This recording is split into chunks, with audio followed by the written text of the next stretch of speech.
Let's have a look at the way that we can quantify the amount of change that we see with this post-cyclone dataset compared to the dataset below it, which was taken 4 days earlier. Now you should be able to see that there's quite a distinct change in the beach profile along here, and we're going to use the digital surface model today to look at evaluating that change. Now just looking at that qualitatively, it's a little bit difficult to see. So we're going to use the change detection tool to really pull it out. So what I'm going to do is to select the post-cyclone dataset, then use my control key or command if you're on a Mac to select the pre-cyclone dataset, and then use this tool up here to detect change. I'm going to look at the change in the digital surface model today and click Run.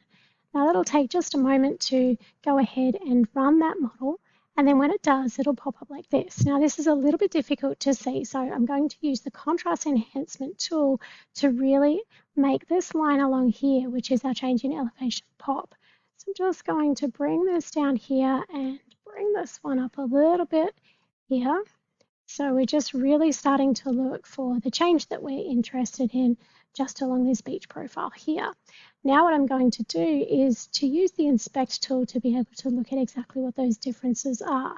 So the layers that I've got available here are the change detection layer that we've created with the digital surface model from both pre and cyclone dates.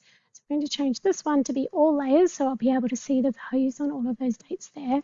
And I'm just going to inspect some of these pixels. So you can see the area that I've just clicked here has a change of -4 meters. So it decreased in the digital surface model value from, if we have a look at the pre-cyclone data, so 64.87 meters through to 60.71 centimeters. Now, just a word of caution with this is that this data set has not been corrected with ground control points. So these values we know are at least about 60 meters above the datum there because they haven't been corrected for the ellipsoid.